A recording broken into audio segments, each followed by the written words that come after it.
Every writer knows that the best conversations about writing don't happen in classrooms or symposia or any other fancy artisanal setting. They happen at the bar, usually after deadline. That's the vibe we're going for here. This is The Other 51, conversations with writers about writing. I'm Brian Moritz.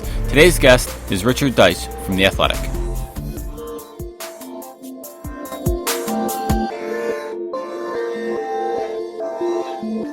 Richard Deitsch, welcome to The Other 51. Thanks so much for joining me today. Thanks for the invite. And first of all, big congratulations in order. It's been a big month or 2 months for you with the gig with The Athletic and the gig in Toronto. So congratulations on all of your good news. Yeah, a lot of moving, a lot of planning, a lot of immigration research, but I appreciate that. Thank you very much. So how are you finding Toronto? I know you were a Buffalo guy for a while in college, but living there, what's it like living in Toronto? Toronto's a great city. It reminds me very much of New York in terms of its culture, diversity, the many different neighborhoods. I think the big difference is it's a little smaller, so it's a little more manageable. It's certainly less expensive than New York. And while I love New Yorkers, I have to say Canadians are obviously incredibly friendly and giving of their time. So I really like it.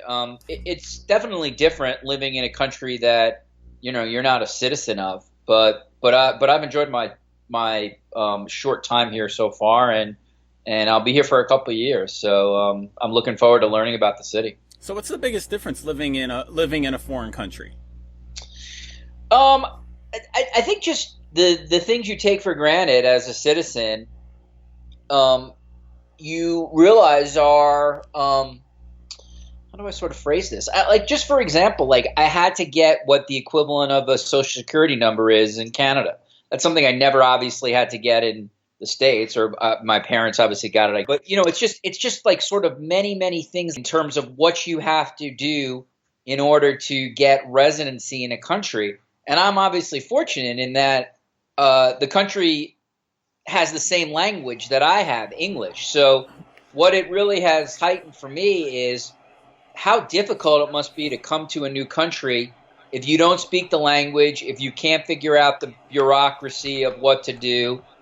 So that's sort of the biggest adjustment has been just the bureaucratic part of what you have to do to actually live here. And then obviously there are tremendous differences in terms of how the countries approach healthcare and so many other things, but that's been the big one. Is just I there's not a day that goes by where I don't realize that I'm an immigrant in this country. I mean, certainly an accepted one and one that's treated certainly incredibly well. But you do feel it. You do know it. I have my passport here for a reason. And it's always nice on the podcast to talk to a fellow Buffalo guy. I know you went to UB. And did your undergrad there. And as someone who grew up in Buffalo, still lives in the Western New York area, I always appreciate having someone in the national media who doesn't take shots at Buffalo. And I know Buffalo's kind of been a traditional punching bag, especially in sports media. But it's always nice to see someone kind of stick up for my hometown. Yeah, I'm a UB graduate. I have great fondness for Buffalo. I love the city. It was incredibly great to me, and to be there when I was at UB. I stayed actually a couple extra years there before heading down state to go to grad school. So yeah, I'm a big champion of Buffalo. I feel like as I've gotten older, there's less kind of pot shots at Buffalo for snow and stuff like that. But certainly in the, when I was there in school and even in the 2000s, it was always the same bullshit kind of like shots at Buffalo for its weather, for the Bills losing. But anybody who's been to the town knows it's a great town, incredibly community-oriented, cheap, relatively speaking, to the rest of the U.S., which is always great, very affordable housing, people who are really good neighbors, incredibly over-the-top sports fans, and all you got to do is see how Buffalo over-indexes when it comes to television viewership based on its market size. So it's a great city. The cold is rough. You have to just be honest, as you know. And that was very tough for me in year 7 there when I was there. And probably one of the reasons or part of the reason I decided to move was the snow. I also wasn't really making in my early 20s any money, and I just sort of had to change my trajectory. But it's a great city, and I've gone back many times and have great fondness for it. And it will always be an important part of my development, just because that's where I started covering pro sports. That's where I started making contacts, which inevitably led me to both Sports Illustrated and to grad school. So, I mean, how did, your time in Buffalo, both at UB and working afterwards, you just mentioned that, but kind of how did it kind of get you started? How did it kind of influence how you maybe do your job even today? Well, the thing that Buffalo provided me was, I went to UB, so I majored in communication and political science, but I really majored in working at the University of Buffalo's student newspaper, which is the Spectrum. That was essentially what I went to school for. And the reason why Buffalo was great for me was immediately after I graduated, I was covering the Bills and Sabres for a very big weekly up there. And even though I was making basically $10, $15 a story, which is, looking back on it, almost like, Which weekly were you working for? Metro Community News. I was a Metro Community News paper boy when I was like 12 or 13 years old. Yeah, despite the fact I was massively taken advantage of in terms of wages. Because they didn't really have much of a sports department, I was able to cover a lot of pro stuff, at 21. So I was able to cover the Bills, cover the Sabres, which was a measurable experience at that time, just to see how the people who are professionals in town did it. I ended up making contacts with the Buffalo News, like Jerry Sullivan, Vic Carucci, Mike Harrington. Jerry Sullivan and Vic Carucci were two of my recommenders for Columbia's grad school. And then I got very lucky in that I won a tryout at WWKB Radio. I don't even know if the call letters are still the same there, but it was a 50,000 watt station, and I ended up doing for a year and a half a daily sports talk show with a guy named Rich Redance. I think he was now long out of the business, but that was unbelievable. Again, 21, 22 years old, to be able to get daily reps on the radio, even if a lot of people weren't listening, was just not something I was going to get at that age almost anywhere else. So despite the fact that I was super poor, despite the fact it was very hard to pay rent, my years right after UB were incredible because I was covering pro sports and talking about pro sports well ahead of most people my age in terms of having those opportunities. So that absolutely led me on a certain path, and it helped sort of shape my career. And it just, I think in terms of like a real thing, it gave me professional clips, which I used to help get me into Columbia, and I definitely used in my interviews with Sports Illustrated when I got that job. So, where other young reporters may have been giving clips of their colleges or whatever else, I had some pro clips about the Bills and the Sabres, and if nothing else, it probably made me feel, among the eyes of prospective employees, probably bigger and more experienced than I was. You mentioned the news, and obviously with what's happening with the Buffalo News Sports Department, as we record this in the middle of June in the past couple weeks, I have very strong opinions that I can't really say publicly because my sister works there. But just wondering, with your connection to the news and your connection to Vic and Jerry and everybody, just kind of what's your overall reaction to what we're seeing at the News Sports Department? I think it's awful. I'm just going to be blunt. I realize your sister works there, so. You have to show a little bit of diplomacy, but I don't understand how you can let so much talent walk out the door. I realize that they're economically, they've had a bad quarter and they're in trouble, and management's getting some changes. Although the great irony there is they've made a lot of money for a long time and didn't have to deal with much of the stuff that most other Metro newspapers had. But So two things. One, I don't really understand the notion of getting rid of columnists. We now live in a point of view sports content world, and that seems rather foolish in terms of these are your voices of your city. If you don't want to call it a column, just call it analysis or something like that, or just call it something else. Whether it's The Athletic, whether it's ESPN, most of the people who are name brands in sports writing essentially combine kind of a columnist and reporter's take within the same piece. So I'm not really sure what the Buffalo News's strategy is when it comes to sports.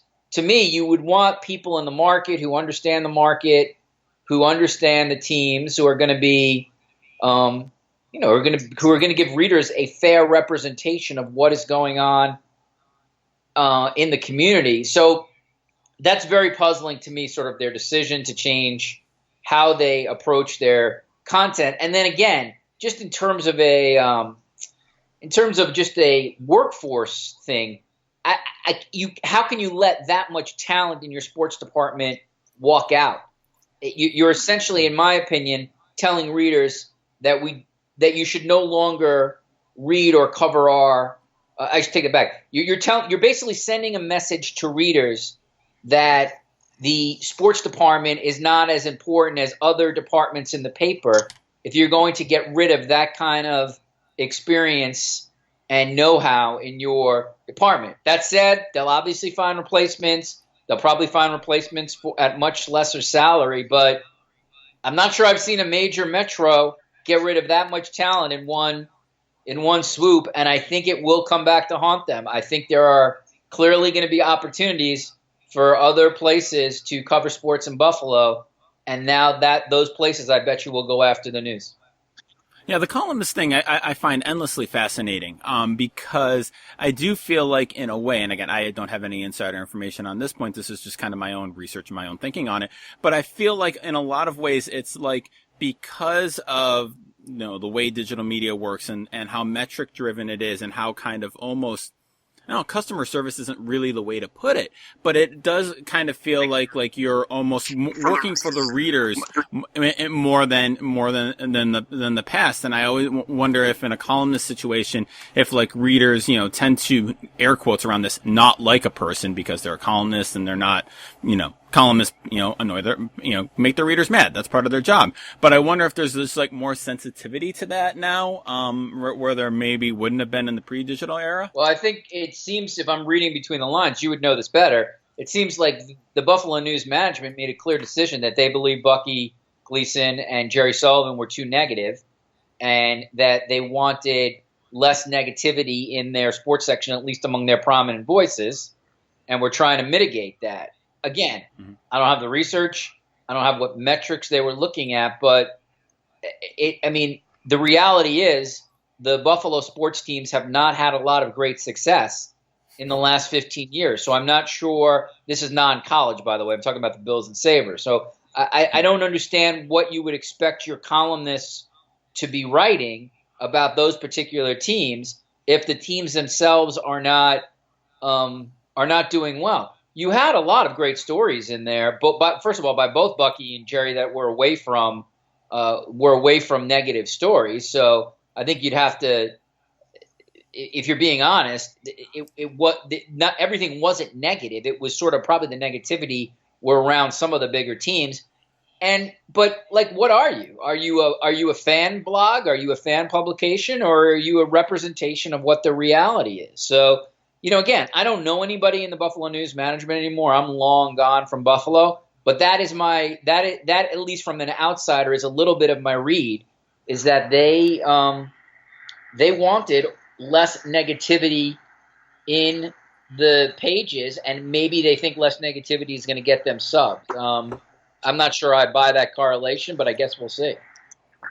How did you get involved and interested in covering sports media and writing about sports media? It sort of just happened. I've always been somebody who's been fascinated by the people who write sports and the people who broadcast sports. That's something I've really had an interest in ever since I was a little kid. I always was fascinated by how these stories appeared in the newspaper, and I got a subscription to Sports Illustrated maybe when I was 8 or 9, and I was always transfixed by just how amazing those writers were. So media was always an interest to me. I started out at SI as a reporter assigned to tennis, women's basketball, women's sports, a little bit of a generalist too.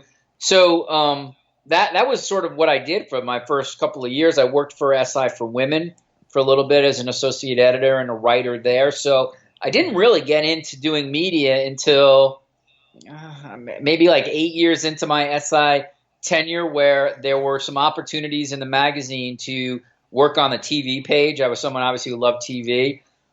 So it started with me sort of doing previews of like what to watch that week. And we used to sort of do it in an Entertainment Weekly kind of like, at times snarky, at times fun kind of style. And then that led to me doing a couple of media type items in the magazine. And eventually I sort of wrote that full time for the magazine, which was just a single page doing media. And then when I shifted my base of operations at SI to SI.com, I just pitched my boss. I said, could I write a media column, let's say like once a month? And, I think there's a lot of content there. It'd be fun to do. So they let me do that. And then in short order, the blogosphere, the Deadspins of the world, et cetera, started really doing a lot of sports media and clearly getting a lot of attention for it. And I think my bosses saw that, and just slowly but surely, a monthly column became a bi-weekly column became a weekly column became a twice-weekly column became a thrice-weekly column. And at a certain point, that became my full-time job, because the fact is I was just honestly getting I was getting a lot of page views, I was getting metrics, and I was breaking stories, and it was a valuable commodity for SI. So it developed rather slowly, but eventually it developed because I think my bosses just recognized that it was a place that SI could do something. We didn't have any relationships with leagues. We weren't television rights holders, so it was a place where we could do a lot of stuff. SI had a tradition of media writing in the magazine, not so in the web. So I kind of just got lucky. It was kind of a bit of a right place, right time, right moment thing. So in terms of that media column and it's translated obviously from Sports Illustrated to The Athletic, and it's must reading, by the way. My students every year in my sports writing class, they read several of your beat writer roundtables that you have. I'm wondering what your reporting process, what your writing process is like for that, because obviously there's no shortage of sports media news and sports journalism news. So like, how do you organize that? How do you pick stuff? What's your process like for putting that together? Well, it's self-generated. I don't at SI I didn't really have an editor or an assigning editor telling me what to do. Although I did have editors suggesting stuff, and it's sort of the same thing at The Athletic. I have an editor, George Dorman. He's a Pulitzer Prize winner. He's great, but he's not telling me what to do every week. He's more of just sort of a guiding force and somebody who reads my stuff after I file. I really just there's not really any kind of process other than I'm following, or I'm doing my best to follow what the major stories are for the week, what the major players are doing, the ESPNs and the Foxes and the Amazons and, the et cetera, et cetera, et cetera. I've obviously been doing it a while, so I have a lot of contacts so I can get to people. But like, for instance, like last week, I found myself talking to an NBA production person who told me that one of the camera operators on the NBA Finals coverage is somebody who's been assigned to LeBron James since 2007, basically. Like, that camera is the sole camera following LeBron James around the court all the time, just to document whatever happens with him. I thought that was fascinating, never been written about. So that's how that story came, and I ended up tracking this guy, Jim Vanderford, who is a longtime camera operator for ABC, ESPN, and some other places, NBC. And during the conference finals and the NBA Finals, he's on the LeBron camera. And all he does is basically follow LeBron James on the second he comes on the court for warm-ups to the end of the game, including timeouts. And it's like, that was a really interesting story to me about a guy who's just so intimate with one of the great athletes of the world, although he's never met him. So same thing, like I watched Justify win the Belmont Stakes, and I found myself really impressed by how NBC handled the post-race, especially just not talking for nearly 2.5 minutes after Justify won. So I ended up doing a little bit of a behind-the-scenes piece on what NBC's process was, what the producer of that production, Rob Hyland, was thinking in terms of how he wanted to approach the silence after the race, how he was able to get visuals and audio on jockey Mike Smith on the track. So that's, I mean, there's not really a rhyme or reason. I mean, the sports calendar does dictate some stuff. I mean, when the NFL season starts, I'll do some kind of NFL preview content. The World Cup, I did like World Cup preview content. NBA Finals, I'll do NBA Finals preview content. So some stuff, there's some stuff that's sort of where the calendar dictates stuff. But then other weeks where I just like, I'm like, I think a roundtable on something would be interesting. Like a roundtable I did not too long ago on Muslims in the sports media in the age of Donald Trump. That was just me basically thinking that could be interesting. I knew a couple of Muslim sports media people, and I decided to do it. So I wish there was a better answer on process, but I don't know if I have a great answer on process.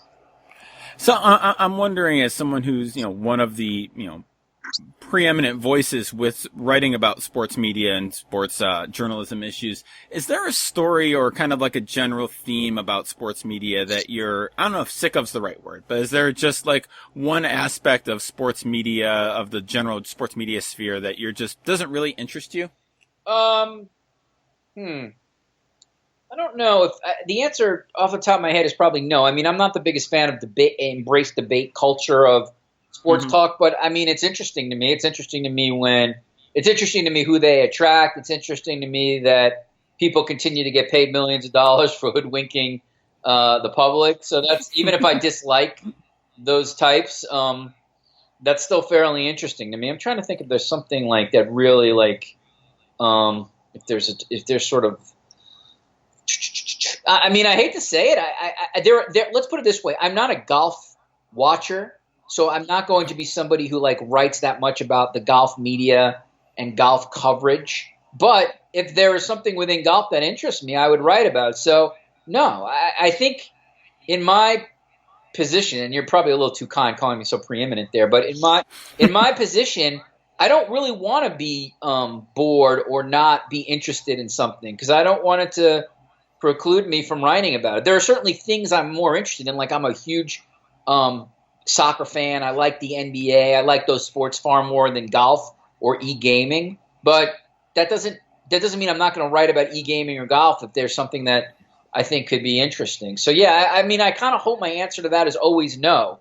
That I'm not totally sick of something, because I feel like once that happens, there are sports media writers who get way too beyond. It's not even cynical. It's like kind of hyper curmudgeonly, and the pieces start sort of sounding the same. And I think if that happens to me, I'm out. I don't want that to happen to me. I don't want to end up hating everything or just writing the same stuff over and over again.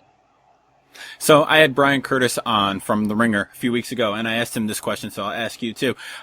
What does your perfect world of sports media, sports journalism look like? Well, Brian Curtis will give a far more eloquent answer than I will. I can promise you that. Look at that. Russia just scored its first goal of the World Cup. There you go. I'll give you a live update here. In the 12th minute? Yeah, I think so. Wow, that's big for the home country. I'm sure our president is celebrating somewhere in Washington. Ask me the question again. That was good pausing by me to try to think of something eloquent. What's your perfect sports media, sports journalism world look like? Well, there is no such thing. I think the perfect sports media, sports journalism world would be where the best pieces get notice. So the kind of reporting that like an Outside the Lines does, or even the kind of feature reporting where a network really puts a lot of resources into telling a story that has gravitas or pathos, or a magazine or newspaper piece where the reporter or reporters or editors really invested a lot of time and money into this because it was important for the public. My perfect world is that those kind of pieces get attention and metrics and some kind of dollar compensation so that they can continue. It's one of the reasons I do like working for The Athletic is I believe in the model. I believe the only way that high-end sports writing can be sustained is if people pay for it. I don't think there is long-term any other solution. And that doesn't mean I think The Athletic's going to survive long term. I have no idea what's going to happen. But I do believe in philosophically, I don't think it can exist without people paying for it in the same way the New York Times has come around to that, and the Washington Post. So that would be my ideal sports media world, is just the kind of pieces where the investment is really genuine and significant. Those kind of pieces get read or watched or listened to, and you can monetize them, because that's the way the business can continue. It's very easy to monetize the crap. It's harder to monetize. Monetize the quality. Yeah, I wanted to ask you about The Athletic being there for. Have you been there? Like, is it 2 months now? A month? Since March. Since March. Okay, so several months now. And I'm curious, as I'm fascinated by The Athletic. I've been doing research on The Athletic. I've been critical of The Athletic. I've talked about The Athletic on this podcast. And I'm wondering, as someone who covers sports media, how do you view what The Athletic is doing, specifically The Athletic, but also kind of like the general theme of that, pay to play, pay to read, kind of breaking the bundle move? And do you find is there any kind of challenge? And this is a pretty big story for sports journalism, but you're writing for them. So can you write about The Athletic in that way? I won't cover The Athletic. I think that's incredibly unfair to readers. I'm paid by them. I have a massive conflict. Now, I realize there are people who write about their employers. The New York Times does. I think Brian Stelter writes about CNN.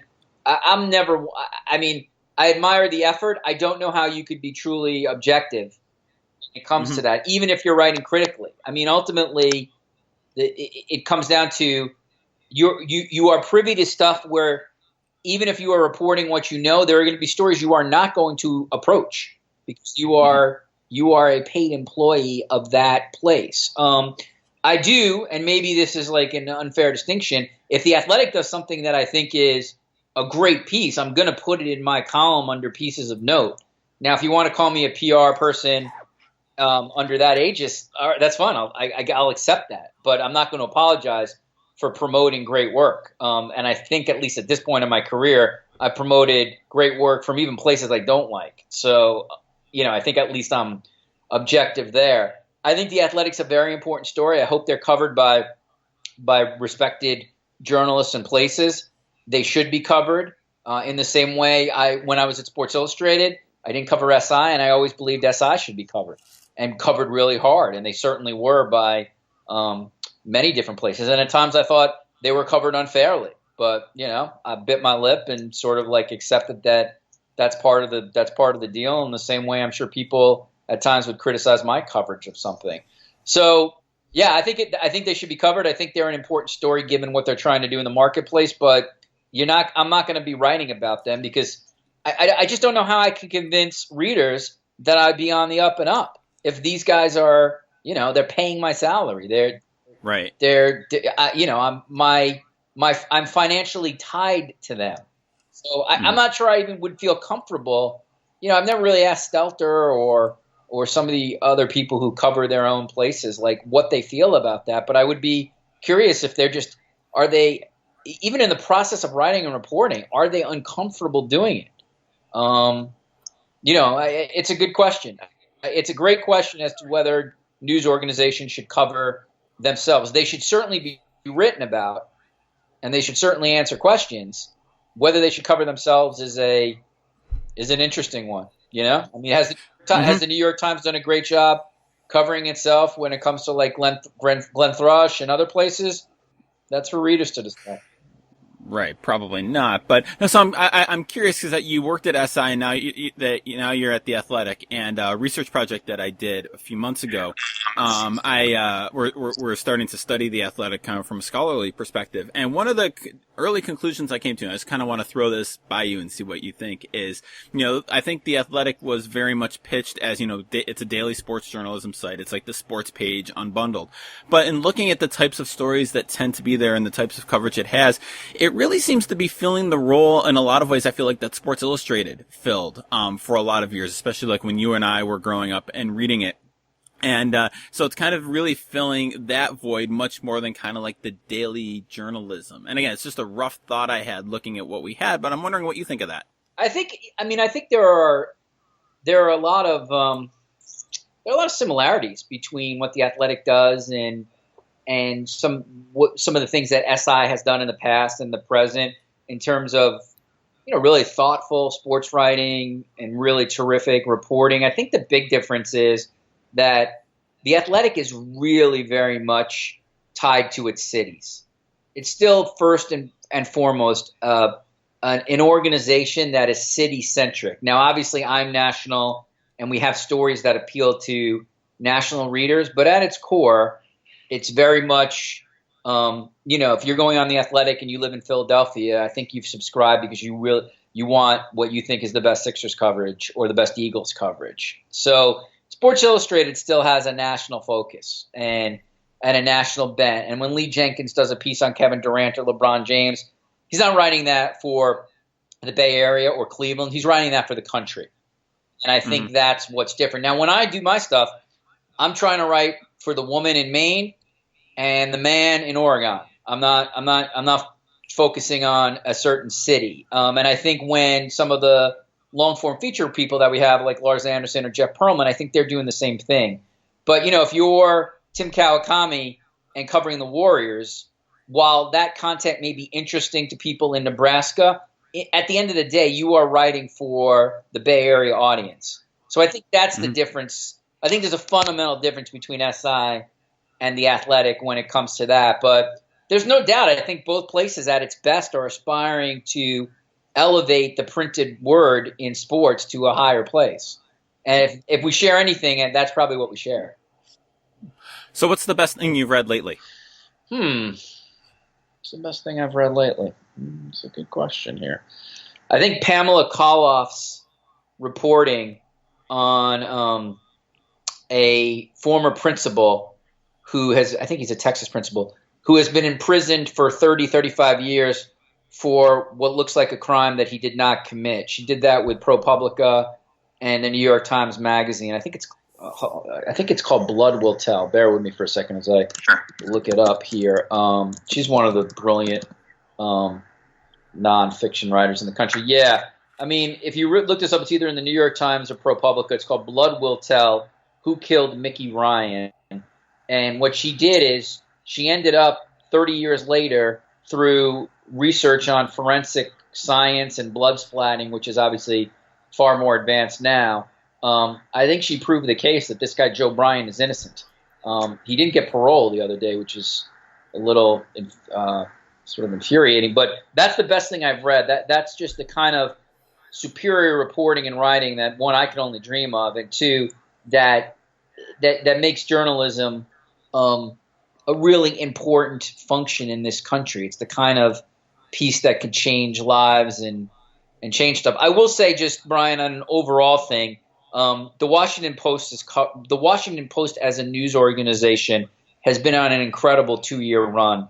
There's almost not a day where I read the Post every day, and there's not a day that goes by where that newspaper it has not produced some incredible reporting, writing, or storytelling. I mean, I'm someone who grew up in New York, so I read the Times for a long time, and I'm certainly not discounting it's a great paper for sure. But I believe the Post is a better paper.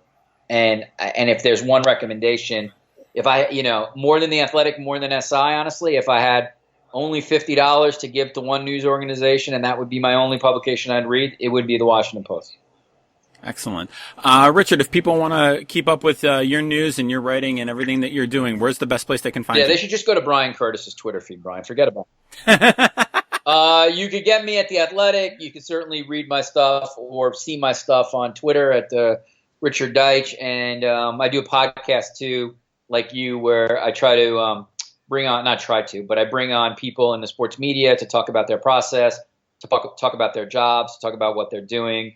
And you can check that out at the Sports Media Podcast with Richard Deitsch. Awesome. This has been great. Thanks so much, Richard. Thank you, Brian.